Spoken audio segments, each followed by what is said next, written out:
प्रथम विश्व युद्ध एक ऐसी जंग थी जिसने पूरी दुनिया को हिलाकर रख दिया था, जिसमें यूरोप समेत एशिया और अमेरिका ने भी भाग लिया था। इस बार को लड़ने के पीछे कई कारण थे, लेकिन सबसे बड़ा कारण एक गोली बनी जिसने ऑस्ट्रो हंगेरियर के होने वाले राजा को हमेशा के लिए गहरी नींद में सुला दिया। इस गोली ने अपना ऐसा असर दिखाया कि पूरे यूरोप का नक्शा ही बदल गया। लेकिन सोचने वाली बात यह थी कि आखिर कैसे एक गोली के चलते पूरी दुनिया इस लड़ाई में शामिल हो गई। वर्ल्ड वॉर को हम यूरोपियन वॉर और ग्रेट वॉर जैसे नामों से भी जानते हैं। वर्ल्ड वॉर से पहले भी दुनिया में कई लड़ाइयाँ हुई थी, लेकिन इससे पहले कभी करोड़ों लोगों की जान नहीं गई थी। ऐसा पहली बार हुआ था। इसमें बड़े से बड़े देश टूट गए थे। लोगों का मानना तो यह भी था कि इसके बाद कभी कोई इतनी बड़ी जंग नहीं होगी और इस जंग से यूरोप के तनाव भी खत्म हो जाएंगे, लेकिन ऐसा हुआ नहीं। प्रथम विश्व युद्ध ने दुनिया में एक और जंग का बीज बो दिया था, क्योंकि इस युद्ध में ही एक घायल सैनिक को गोली नहीं मारी गई थी। केवल यह सोचकर यह तो घायल है, क्या कर लेगा। आगे चलकर वही सैनिक हिटलर के नाम से जाना गया, जिसके कारण वर्ल्ड वॉर सेकेंड हुआ। लेकिन सोचने वाली बात यह है कि कैसे दुनिया दो हिस्सों में बंटकर एक भयानक जंग करने निकल पड़ी। आखिर कैसे इस युद्ध के चलते अमेरिका एक सुपर पावर बना और आखिर कैसे बड़े बड़े अंपायर इस जंग के अंत में बिखर गए। चलिए सबसे पहले 1914 में देखते हैं, जहां एक तरफ ऑस्ट्रिया हंगरी अंपायर देखने को मिलेगा, जो एक समय पर इतना बड़ा था कि इसमें आज का स्लोवेनिया, क्रोएशिया, बोस्निया और Herzegovina, Serbia, Romania, Ukraine, Slovakia, the चेक रिपब्लिक जैसे देश आते हैं। यहाँ तक कि पोलैंड का कुछ हिस्सा और साथ ही साथ इटली का भी कुछ हिस्सा 1918 से पहले इसी एम्पायर का हिस्सा हुआ करते थे। 1914 में ऑस्ट्रो हंगरी एम्पायर का राजा, जिसका नाम फ्रेंच जोसेफ प्रथम था, बढ़ती उम्र के कारण अपने भाई के बड़े बेटे आर्चड्यूक फ्रेंच फर्डिनेंड को ऑस्ट्रो हंगरी का होने वाला राजा घोषित कर दिया। जिसके बाद फर्डिनेंड ने पूरे राज्य का कार्यभार संभालना शुरू किया, जिसके लिए वह अपने देश में जगह जगह पर जाकर वहाँ का जायजा लेने लगा। इसी दौरान फर्डिनेंड और उनकी पत्नी को ऑस्ट्रो हंगरी के साउथ में बसे बोस्निया और हर्जेगोविना जाना पड़ा। यह ऑस्ट्रिया हंगरी एम्पायर का पार्ट नहीं था, लेकिन बर्लिन की संधि के कारण ऑस्ट्रो हंगरी एम्पायर को राजपाट संभालने का मौका मिला था। इस एम्पायर ने इसका फायदा उठाया और पूरे बोस्निया और हर्जेगोविना पर 1908 में कब्जा कर लिया। इस जबरदस्ती के राज से बोस्निया के लोगों में काफी गुस्सा था। साथ ही ऑस्ट्रो हंगरी एम्पायर के उत्तर में बसे सर्बिया देश को भी बोस्निया के इस कब्जे से ऐतराज था, क्योंकि बोस्निया और सर्बिया के दोनों देशों में स्लेविक लोग रहते थे। कब्जे के बाद से ही बोस्निया में क्रांतिकारी प्रदर्शन होने लगे थे। बोस्निया में क्रांतिकारियों का एक ग्रुप बना, जिसका नाम यंग बोस्निया रखा गया। यह ग्रुप ब्लैक हैंड के नाम से जाना गया, जो अपनी आजादी के लिए लड़ते थे। जैसे ही इस ग्रुप को प्रिंस फर्डिनेंड के आने की खबर मिलती है, तो इन्हें मारने की तैयारी कर ली जाती है। जब फर्डिनेंड पहुंचते हैं, तो ब्लैक हैंड ग्रुप के एक 19 साल के गैब्रिएलो प्रिंसेप लड़के ने फ्रेंच फर्डिनेंड और उनकी पत्नी को गोली मारकर 28 जून 1914 को हत्या कर दी और इस हत्या में इनका साथ सर्बिया ने दिया था। इसके बाद ऑस्ट्रो हंगरी के chief of general staff Franz Conrad von Hotzendorf और विदेश मंत्री लियोपोल्ड बेर्चटोल्ड ने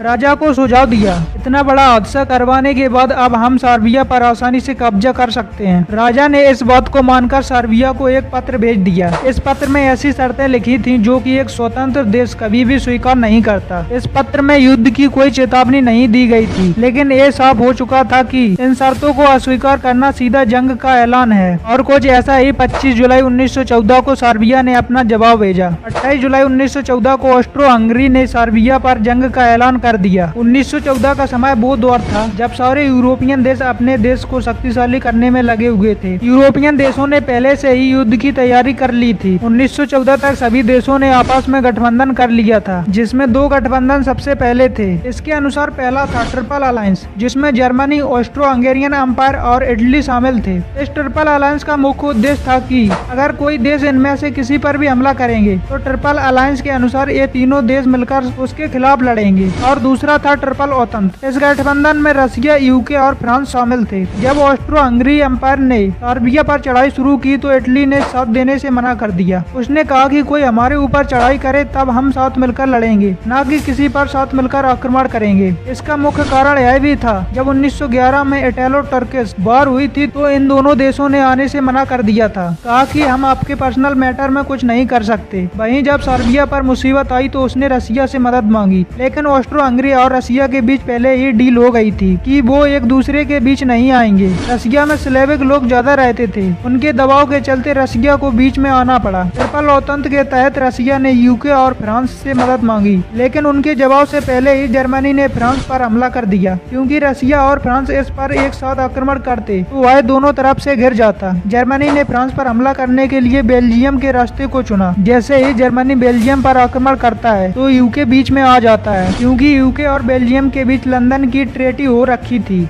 अब दूसरी तरफ से रसिया भी जर्मनी पर जंग का ऐलान कर देता है और इस तरह से यूरोप का बड़ा हिस्सा जंग के मैदान में आ गया। इस जंग में दो ग्रुप थे, जिसमें एक ग्रुप में जर्मनी, ऑस्ट्रो हंगरी और ऑटोमन एम्पायर थे और दूसरे ग्रुप में यूके, फ्रांस, इटली, रसिया और सर्बिया थे। बाद में अमेरिका और जापान भी शामिल हुए। इसके अलावा कई सारे देश भी शामिल हुए। इंडिया ने भी इस जंग में हिस्सा लिया। इस जंग में जर्मनी ने अपनी पूरी नौसेना को समुद्र में उतार दिया, लेकिन जर्मनी की नौसेना गलती से एक शिप को टारगेट कर देते हैं, जिसमें अमेरिका के 128 सोल्जर्स थे। वह सारे मारे जाते हैं। बाद में जाकर जर्मनी ने अमेरिका से माफी भी मांगी, लेकिन इससे कोई फायदा नहीं हुआ और अब जंग में अमेरिका भी शामिल था। 28 जुलाई 1914 से 11 नवंबर 1918 के बीच में ये जंग लड़ी गई थी। 4 साल की ये जंग ने कई सारे देशों को खत्म कर दिया। युद्ध के बाद लोगों की नजरों में एक खौफ देखने को मिला। हर तरफ तबाही तबाही थी।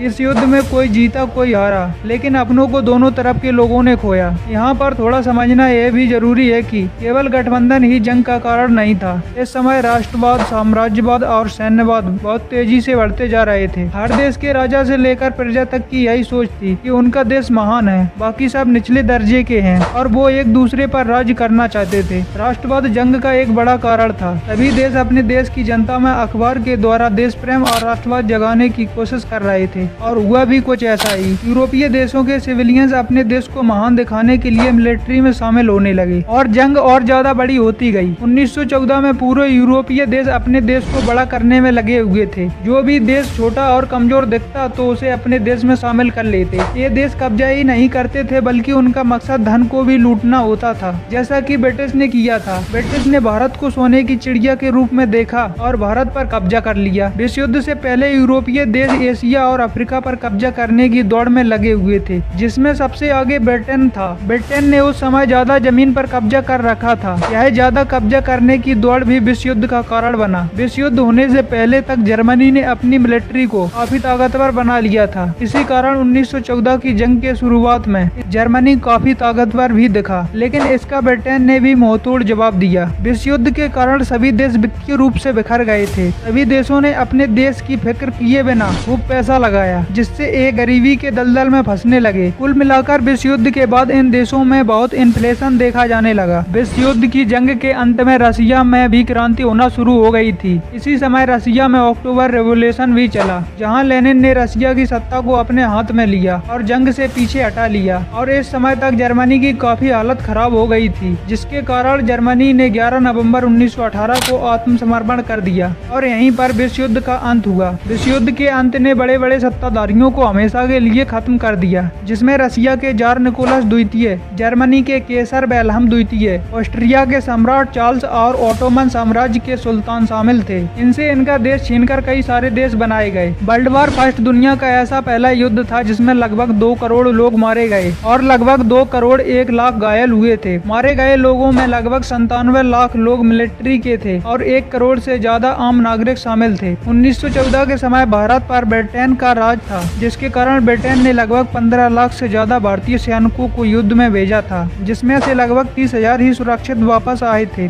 बाकी का कुछ पता ही नहीं चल पाया। हमें उम्मीद है आपको ये हमारा वीडियो पसंद आया होगा। आगे हम ऐसे ही वीडियो लाते रहेंगे। तब तक के लिए वीडियो को लाइक कीजिए, चैनल को सब्सक्राइब कीजिए। चलिए मिलते हैं अगले वीडियो में, तब तक के लिए जय हिंद।